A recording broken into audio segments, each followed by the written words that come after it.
महाराष्ट्र नवनिर्माण शिक्षक शिक्षकेतर सेनेतर्फे राज्यातील उपक्रमशील शाळा, गुणवंत मुख्याध्यापक, गुणवंत शिक्षक, शिक्षकेतर कर्मचारी आणि आदर्श अंगणवाडी सेविका अशा एकूण 22 गुणवंतांचे राज्यस्तरीय पुरस्कारासाठी निवड झाल्याची घोषणा करण्यात आली आहे।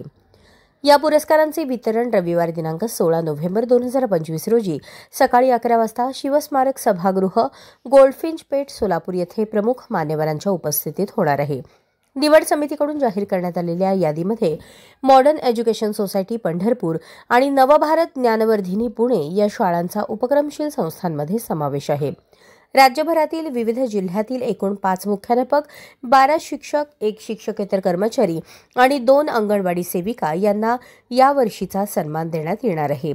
सदर पत्रकार परिषदेस महाराष्ट्र नवनिर्माण सेनेचे जिल्हाध्यक्ष विनायक महिंद्रकर, मनसे लोकसभाध्यक्ष प्रशांत इंगळे, शिक्षक सेनेचे सरचिटणीस जयवंत हक्के, उपाध्यक्ष संतोष कुमार घोडके, राज्य उपाध्यक्ष अमर कुलकर्णी, विद्यार्थी सेना जिल्हाध्यक्ष अभिषेक रंपुरे, सचिव विश्वास गजभार, शिक्षक सेनेचे जिल्हाध्यक्ष प्रकाश कोळी, शिक्षक सेनेचे शहराध्यक्ष वीर संगप्पा भोज, मनोज साळुंखे तसेच पुणे विभाग आणि सोलापूर विभागातील पदाधिकारी उपस्थित होते। मनोज चव्हाण कामगार संघाचे राज्याध्यक्ष आहेत। त्याच्यानंतर दिलीप बापू धोत्रे आहेत, जे मनसेचे नेते आहेत। त्याच्यानंतर मुंबई विद्यापीठाचे सिनेट सुधाकर तांबोळे आहेत।